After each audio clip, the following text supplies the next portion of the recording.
এখন আমরা height R with নিয়ে আরেকটু কথা বলবো। তার জন্য আমরা এখানে একটা ডিভ তৈরি করে নেই। ডিভ, এই ডিভটার জন্য আমরা ডিভ হাইট দিলাম 100 পিক্সেল, উইথ দিলাম 100 পিক্সেল, ব্যাকগ্রাউন্ড কালার হচ্ছে গ্রিন। এখন যদি আমরা রিফ্রেশ করি তাহলে আমরা 100 পিক্সেল বাই 100 পিক্সেল একটা বক্স, গ্রিন কালারের বক্স দেখতে পাবো। তো এই হাইট বা উইথ আমরা এখানে আমরা যদি এর ভিতরে কোনো এলিমেন্ট লিখি, পি ট্যাগ, আমরা লরেম 20, এখন যদি আমরা সেভ করি তাহলে আমরা দেখতে পাবো যে লেখাগুলো বাইরে চলে যাচ্ছে।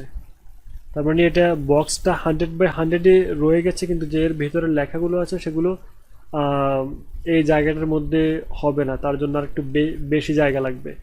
তো আমরা কি করতে পারি, আমরা এখানে ডিরেক্ট হাইট না লিখে আমরা এখানে মিনিমাম হাইট লিখতে পারি। তার মানে এটা মিনিমাম 100 পিক্সেল থাকবে, আর বেশি যদি এটা লাগে তাহলে সেটা এর হাইট অ্যাড করে নেবে অটোমেটিক্যালি। এখন যদি আমরা রিফ্রেশ করি তাহলে আমরা দেখতে পাবো যে এর যতটুকু জায়গা লাগবে এটা ততটুকু হাইট নিয়ে নেবে, তবে সেটা মিনিমাম 100 পিক্সেল হবে, তার কম হবে না। এটা আমরা এখান থেকে চেক করতে পারি। আমরা যদি এখানে কিছু ওয়ার্ড ডিলিট করে দিই, এখন যদি আমরা সেভ করি তাহলে আমরা দেখতে পাবো যে এটা এখান থেকে একটু কমে গেছে। আমরা যদি আরেকটু ডিলিট করি, এখন যদি আমরা সেভ করি তাহলে আমরা দেখবো যে এটা 100 পিক্সেল পর্যন্ত এসে স্টপ হয়ে গেছে। যদি এখানে এক্সট্রা জায়গা আছে, এটা কিন্তু 100 পিক্সেল থেকে আর কম হচ্ছে না। তার মানে আপনি মিনিমাম হাইট ইউজ করলে হাইট মিনিমাম 100 পিক্সেল থাকবে, আর যদি বেশি লাগে তখন সেটা অ্যাড করে নেবে। আমরা একইভাবে এখানে মিনিমাম উইথটা ইউজ করতে পারি। তার জন্য আমাদেরকে এটাকে ডিসপ্লে ইনলাইন ব্লক করতে হবে, কারণ বাই ডিফল্ট প্যারাগ্রাফ যেটা আমরা যে প্যারাগ্রাফ ইউজ করছি সেটা ডিসপ্লে ব্লক। সো আমরা এখানে ডিসপ্লে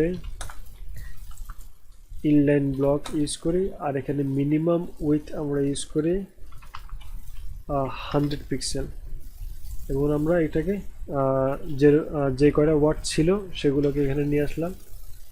এখন যদি আমরা রিফ্রেশ করি তাহলে আমরা দেখতে পাচ্ছি এটা যতটুকু পাশে জায়গা লাগছে এটা ততটুকু নিয়ে নিচ্ছে।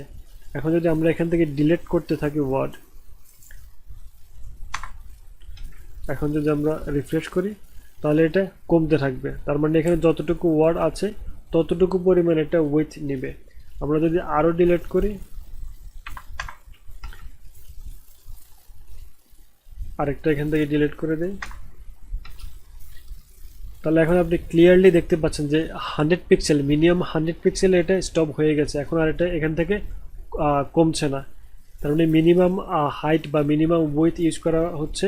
আপনি মিনিমাম এই হাইট বা এই উইথটা থাকবে, তবে যদি এর ভেতরের এলিমেন্টগুলোর জন্য আরও বেশি জায়গা লাগে তাহলে সেটা আরও বেশি জায়গা নিয়ে নেবে। এখন আমরা এটাকে এই হাইট বা উইথ আমরা অন্যভাবে ইউজ করতে পারি। আমি এখান থেকে মিনিমামটা ডিলিট করে দিচ্ছি। হাইট বা উইথ আমরা ভিউ পোর্ট থেকে ইউজ করতে পারি। তার মানে এখানে ব্রাউজারের মধ্যে যতটুকু জায়গা আছে তার সাথে রিলেটিভ করে আমরা এটার হাইট বা উইথ ঠিক করতে পারি। আমি যদি এখানে লিখি যে 50 ভিউ পোর্ট হাইট, তার মানে এটা পুরো স্ক্রিনটার যে সাইজ আছে, যে হাইটটা আছে তার 50% হাইট এখানে অ্যাড হবে। আমরা যদি এটাকে ছোট করি তাহলে এটাও ছোট হতে থাকবে, এই যে ডিপটা আছে সেটাও ছোট হবে। তার মানে যে হাইটটা আছে এখানে তার 50% এখানে অ্যাড হবে। আমরা এখানে উইথ আমরা অ্যাড করতে পারি 50 ভিউ পোর্ট উইথ। আমি পিক্সেলটা ডিলিট করে দিই। এখন যদি আমি রিফ্রেশ করি তাহলে এখানে যতটুকু উইথ অ্যাভেলেবেল আছে তার 50% এটা অ্যাড হবে। আমরা যদি এখানে 100% উইথ নেই, 100% ভিউ পোর্ট উইথ, তার মানে এটা পুরোটা নিয়ে নেবে। আমরা এটাকে এভাবে না লিখে আমরা সরাসরি 100% লিখে দিতে পারি। উইথ 100%। তার মানে যতটুকু স্পেস আছে তার পুরোটা এটা নিয়ে নেবে। এটা যদি আমরা স্ক্রিন ছোট বড় করি, এটা সাইজ সেম থাকবে, 100%ই থাকবে। তো মোবাইল স্ক্রিন বা আপনার ট্যাবলেট স্ক্রিনে রেসপন্সিভ নেওয়ার জন্য বেশিরভাগ ক্ষেত্রে উইথ পার্সেন্টেজ দিয়ে ইউজ করা হয়।